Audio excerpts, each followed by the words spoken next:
मजे से सुनिएगा। और जो भी गीत लगेगी कि नहीं हमारे आसपास पड़ोस में ऐसा कुछ है तो बताना, तालियों से बोल के नहीं देखेंगे।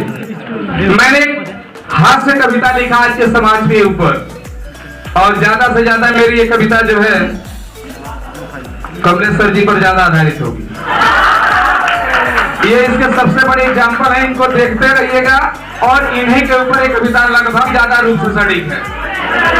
हाँ, मैं सिर्फ गाऊंगा, मुझे एग्जाम्पल मत समझना। चलो, मैंने लिखा आई नई लुगाई है। देखेंगे। क्यों कहते थे दादाजी शादी में बड़ी बुराई है? क्यों कहते थे दादाजी शादी में बड़ी बुराई है? वो बात समझ में आई है जब आई नई लुगाई है। वो बात समझ में आई है जब आई नई लुगाई है।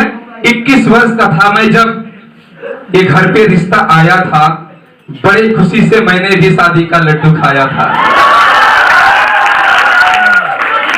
21 वर्ष का था मैं जब ये घर पे रिश्ता आया था, बड़े खुशी से मैंने भी शादी का लड्डू खाया था। मंडप में मैंने बोला था रब ने जोड़ी बनाई है। वो बात समझ में आई है जब आई नई लुगाई है।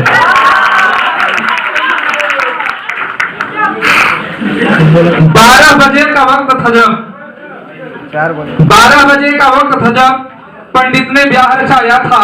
मेरे कानों में धीरे से उसने एक बात बताया था, ज्यादा खुश ना हो बेटे।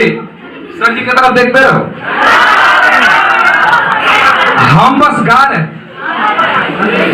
12 बजे का वक्त था जब पंडित ने ब्याह रचाया था। मेरे कानों में धीरे से उसने एक बात बताया था, ज्यादा खुश ना हो बेटे, तू अभी तो ये अंगड़ाई है और खुशियों की बर्बादी है और आगे बड़ी लड़ाई है। खुशियों की बर्बादी है और आगे बड़ी लड़ाई है। वो बात समझ में आई है जब आई नई लुगाई है। आगे की लाइन देखेंगे। घर में आते ही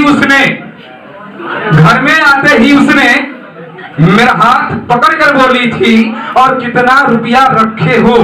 मेरा पॉकेट तभी टटोली थी।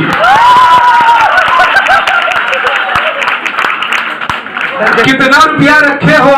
मेरा पॉकेट तभी टटोली थी।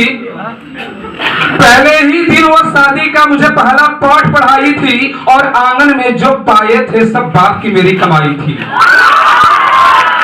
आंगन में जो पाए थे सब बाप की मेरी कमाई थी।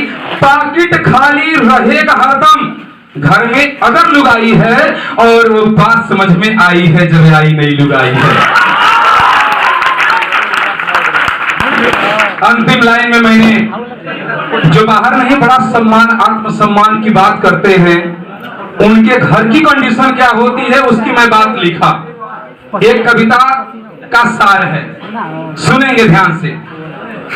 सत्य कहूं तो घर में जो, ध्यान से देखिएगा, थोड़ा सा अपमान हुआ कि बाहर जो लड़ जाता है। सत्य कहूं तो घर में हो, यह सर जी भी कम एग्जाम्पल नहीं है। इनके लिए भी ताली हो जाए। अब सुन लेंगे। थोड़ा सा अपमान हुआ कि बाहर जो लड़ जाता है। सत्य कहूं तो घर में वो भीगी बिल्ली बन जाता है।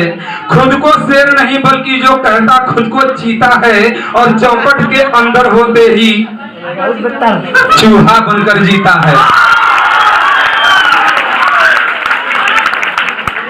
रोने हंसने पर भी जिसने पाबंदी से लगाई है, वो बात समझ में आई है जब आई नई लुगाई है। हेलो, देखिए धर्मेंद्र सर अपना अनुभव बताए हैं, तो समझ लीजिए इनके ऊपर क्या बीत रही है। आप जितने लोग अभी आगे जीवन में आगे